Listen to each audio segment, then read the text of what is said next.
So I'm back at Tech 9. I'm here with the 964 motor. It's now in bits. So we're back with Matt. You've been away. Darts. For the title! He's done it! He's won it! He's won on home soil against the world #1! Darts. How did that go? Came second. Yep. So there we go. That's the first part of the Darts channel over and done with. We've got a 964 engine that is in bits. Now, compression wise, it actually looked like it was going to be okay. It looked good. And we were going to consider just banging it in, running it, and everything was going to be sweet. Until we pulled it apart. Then we found some guide seals that had sort of taken their way off the valve guide, and it would have just poured oil into the intake system. Jesus. So we're luckily we did what we did.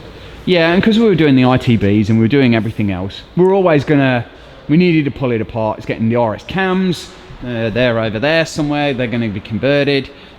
Like, it needed to be looked at because we were going to do something with it. Yeah. And plus I wanted to have that confidence. A bit of longevity. Yes. Rather than the Let's suck 4-cylinder 3-litre motor that I've got, and then I've got an oil-consuming 964 motor, which was probably not going to be very good. Would have been a smoke machine. Yeah, so where did we get the valves? So we're just having a look in here, and you can see the valve stem seal is sitting way up on the valve there, and it is meant to look like that one.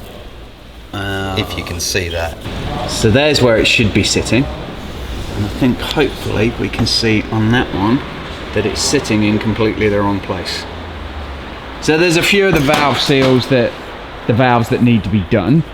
Oh, I can see 5. So we spotted 5, that's a bit of a problem. So valve stem up the top.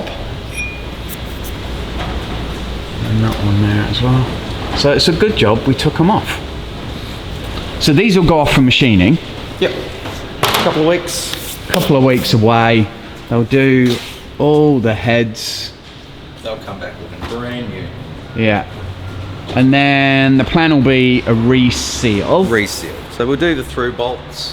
We'll take the pistons and barrels out, do the through bolts, make sure everything's nice and going to seal up there, because we do not want any oil leaks from around these through bolts whilst we're this far in.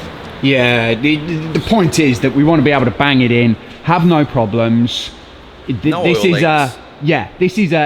it's done. Yep. We're not messing around again. Oh. What? Crank pulley too. It was damaged. Oh. A damaged crank pulley. Yeah, it's not sort of dropped something on it.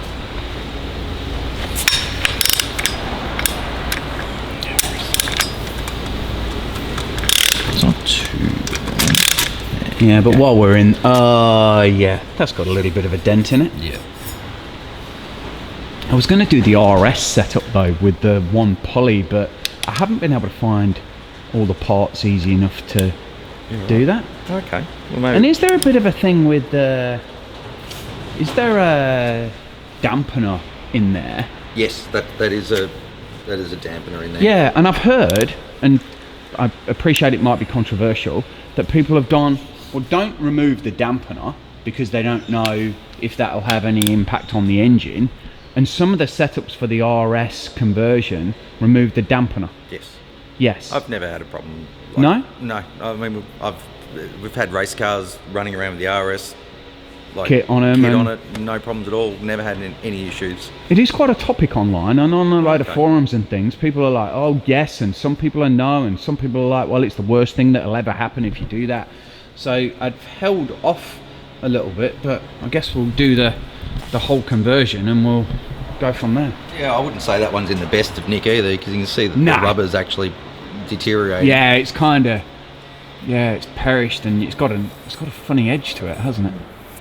Yeah, that's not good at all. We've got a set of valve covers from Renline. Those ones these are the old magnesium type, aren't they? So they are just a complete waste of time, so I won't be keeping those. These ones are actually billet. So someone has replaced the bottom ones at some point, painted them a similar colour. They're always the first to leak, the bottom ones. Yeah. The most heat. Yeah. The top doesn't leak as much because all the oil obviously goes down. Drops down. Yep. Yeah.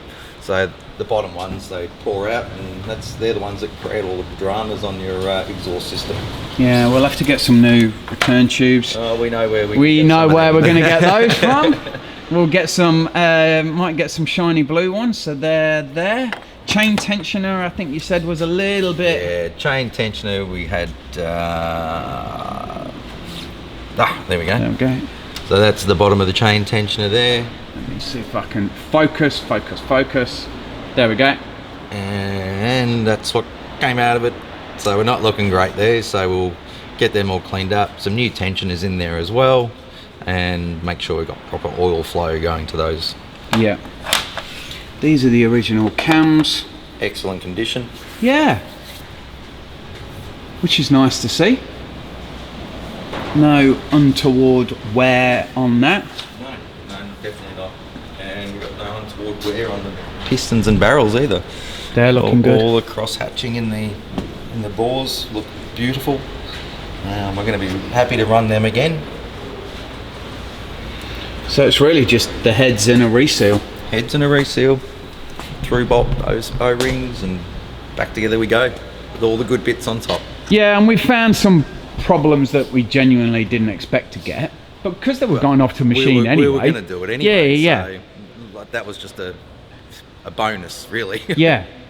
Yeah, that's a bit of a surprise because I wasn't expecting that, to be honest with you. No, that is a bit of a surprise. So yeah, we're all good. We're going to get rid of some parts. I think we're going to sell this down here, so you might start to see some items go up for sale because we won't need them, so they will definitely go. We've had some more parts turn up from Racehead. There's the fan. We're not going to run the heater and the air conditioning. I think you can get like a blanking plate and a carbon fiber element. I'm not too sure if that's what I'm going to do or how I'm going to set that up, so that will be an element there. Got the exhaust down there. There was talk that we might try and get a custom one locally. Not sure if I actually want to buy one from overseas. I don't know what exhaust to buy, so if anybody's got any comments about 964 exhaust, please comment below because I've got no idea what we'll be buying. So we're just saying that it's actually really clean underneath the barrels. I don't think it's been cleaned, pressure washed or anything, so I think that's just naturally how it looked. So we're just saying here that this is number 6 and this had a 20% leak down, and that bit of metal there, foil, is probably why it had a higher leak down. The rest of them actually don't look too bad. So this is number 3. This also had 20% leak down. Looks like it's a little bit wet. I'd say be a guide that's been worn out a little bit and the valve's not seating properly. You can see it's a bit damp, probably just a bit of oil passing by that guide. But now we'll get them all machined and all fixed up. It'll be beautiful and new.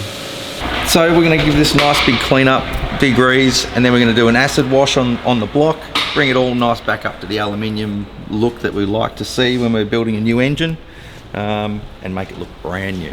Yeah, because it'll be nice then with the ITB sat on it. That's right. Clean Clean engine. Vito's going to get the car, respray the engine bay, get all that Miami blue, and then a nice new engine in it. Mm-hmm. There we go. Wow. It's moving on, and there is a collection of parts. Wow.